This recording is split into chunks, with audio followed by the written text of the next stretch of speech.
আসসালামু আলাইকুম দিনী মা ও বোনদেরকে কোরআন ক্লাসে স্বাগতম। আজকে হলো কোরআন শিক্ষা ক্লাসের ৮ নম্বর ক্লাস। আমরা সূরা বাকারা পড়ছিলাম। আমরা গত ক্লাসে যতটুকু পড়েছি এর পর থেকে পড়ছি।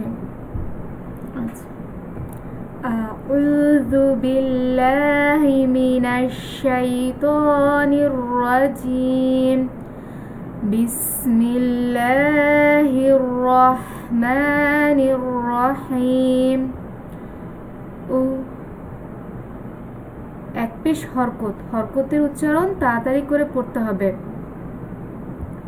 হামজা পেশ উ, আর আমরা জানি আলিফে যদি জবর জের বা পেশ হয় এটাকে হামজা বলে। আচ্ছা, উ লা, লামের উপর খাড়া জবর, মাদ্দে তবাই এক আলিফ টেনে পড়তে হয়। আর মাদ্দে তবাইয়ের পরে যদি মোটা চিহ্ন থাকে তাহলে 4 আলিফ টেনে পড়তে হয়। এখানে মোটা চিহ্ন বা হরফের উপর যদি মোটা চিহ্ন থাকে তাহলে কি করতে হয়? 4 আলিফ টেনে পড়তে হয়। উলা ই, হামজা জের ই, হরকত, এক জের হরকত, হরকতের উচ্চারণ তাড়াতাড়ি করে পড়তে হয়। কাব জবর কা, হরকত, হরকতের উচ্চারণ তাড়াতাড়ি করে পড়তে হয়। উলাইকা, আইন জবর আ, হরকত, হরকতের উচ্চারণ তাড়াতাড়ি করে পড়তে হয়। লাম খারা জবর লা, লামের উপর খাড়া জবর, মাদ্দে তবাই, আমরা জানি খাড়া জবর খারাজের উল্টা পেশ হলে এক আলিফ টেনে পড়তে হয়, ইহাকে মাদ্দে তবাই বলে। তাহলে আলা হু, হা পেশ হু, হা পেশ হু, এক পেশ হরকত, হরকতের উচ্চারণ তাড়াতাড়ি করে পড়তে হয়।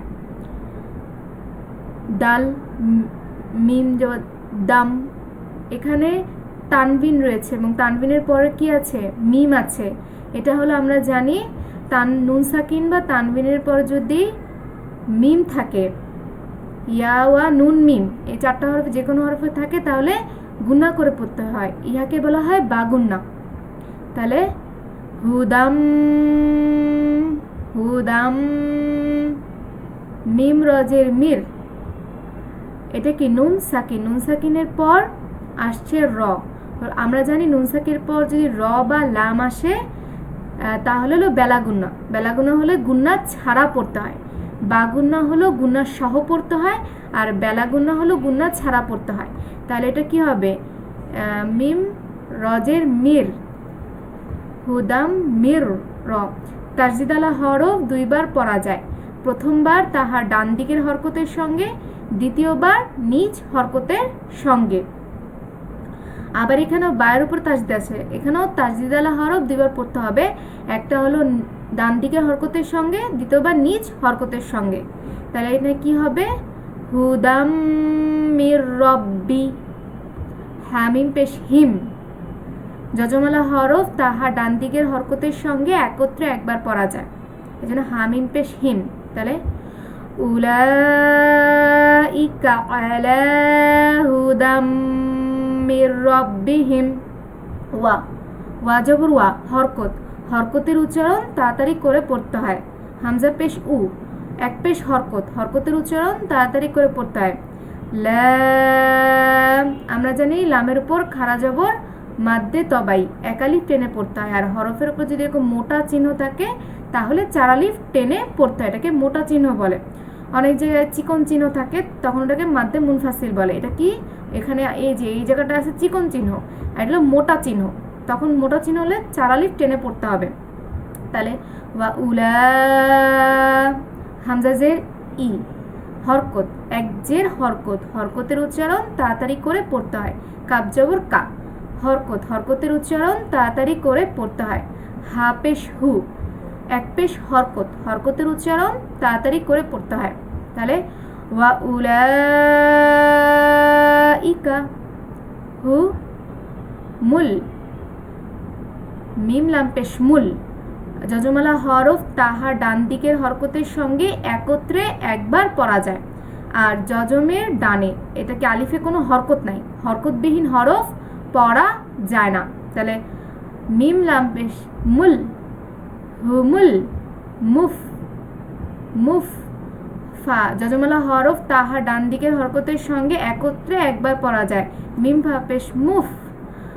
ফায়ের উচ্চারণ কিন্তু একটু বাতাস বের হবে, ফা এরকম, মুফ। লাম জের লি, এক জের হরকত, হরকতের উচ্চারণ তাড়াতাড়ি করে পড়তে হয়। তারপর তাহলে কি হবে, ওয়া উলাইকা হুমুল মুফলিহুন। হা, হায়ের পর হা ওয়া পেশ হু, পেশের বাম পাশে যজমালা ওয়াও মাদের হরফ, মাদ্দে তবাই, এক আলিফ টেনে পড়তে হয়।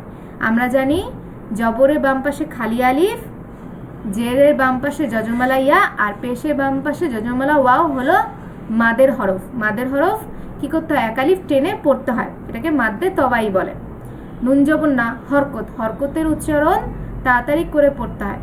আর এই যে গোল চিহ্নটা দেখা যাচ্ছে এখানে আমরা কি থেমে যাই, এটাকে বলা হয় ওয়াকফের স্থান।